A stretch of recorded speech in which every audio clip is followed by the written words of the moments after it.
Hi everyone. I wanted to do a little video today about COVID-19 and coping with this pandemic. I've had a lot of people share with me that they're really struggling with certain issues. And so the first thing I wanted to do was to talk about those issues and do what we call normalize the abnormal. What do I mean by that? I mean that it is an abnormal situation to be living through a pandemic and being confined to home, where we're not able to participate in the activities that we normally would, limiting our contact with our loved ones at times. And so, as a result, some of these issues have developed. There are four issues that I have heard that are quite common with people that are going through this. The first is a blurring of time. People are having trouble with dates and the days of the week, and they can't seem to keep it straight. And this is actually quite common given the circumstances. So in other words, normal given the abnormal situation. The second is problems with motivation. Many people are telling me that they have plenty of things to do. They've had drawers to clean out, they've had a basement to clean up, and yet they can't seem to get started with it. The third thing is boredom. People have plenty to read, they have projects that they'd like to do, and yet they complain about boredom. They don't know what to do with large sections of free time. And the fourth would be issues with sleep. Many people are reporting their sleep is interrupted and they're having vivid dreams. So along with all of this, that can lead to anxiety and depression. What can we do about it?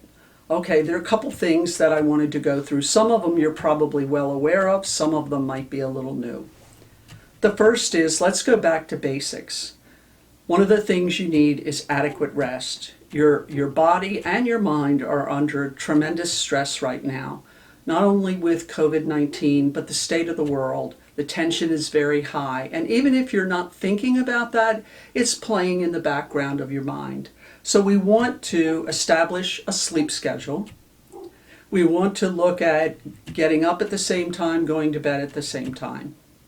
It helps if you're able to limit the amount of light in your room, and that also includes about an hour or two before you go to bed. So that may mean turning the TV off, and especially any of the electronics that are close to your face, such as a cell phone or a tablet. That's going to even put more light that goes into the brain, and the brain says, it's time for me to wake up.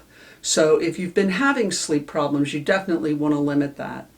Of course, you want to limit caffeine intake or any kind of stimulant that would keep you awake. Avoid exercise, probably 2 to 3 hours before, because you get your heart rate going up and it takes a while for your heart to go back to its base. The other thing that you want to do is make sure that the room is cool enough. Our bodies start to slow down, certain hormonal changes occur that promote sleep, and that is something that's very important to help you get off to sleep. So that's another thing. Eating healthy foods, taking supplements, vitamins, that's very basic as well. Ensure that your body has the energy that it needs and the vitamins that it needs as well. Movement each day is important. You notice I didn't say exercise, I said movement. So that can be anything from vacuuming to taking a walk, to actually doing an exercise tape. There's some great ones on YouTube that you can find. But it's important, the body is meant for movement. We're not meant to sit all day long. Studies recently have showed that that can actually be as bad as smoking, that if you're sitting for most of the day, it can be very detrimental to your health. So we encourage people to get up once every 30 minutes or so, move around. Outside is even better. Fresh air and sunshine. What does sunshine do? In particular, sunshine goes in through your pupils and helps create serotonin, which is a neurotransmitter for the brain that helps to keep people from being depressed.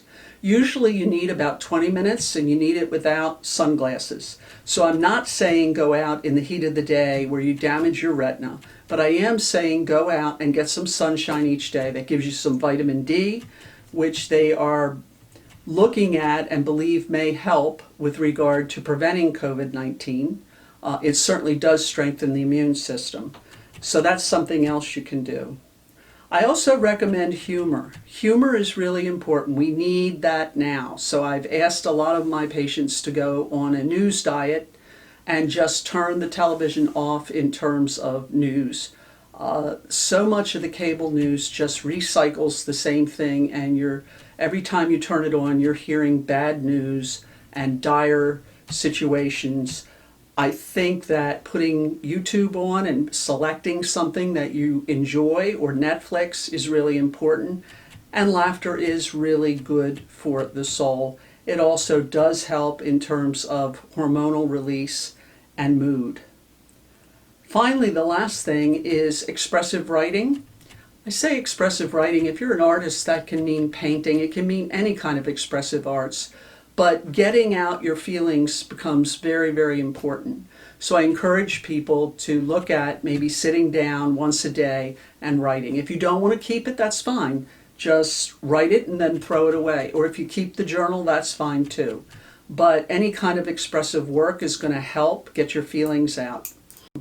So that's pretty much what I had to say. I hope you found this to be helpful, and I will see you soon. Thank you.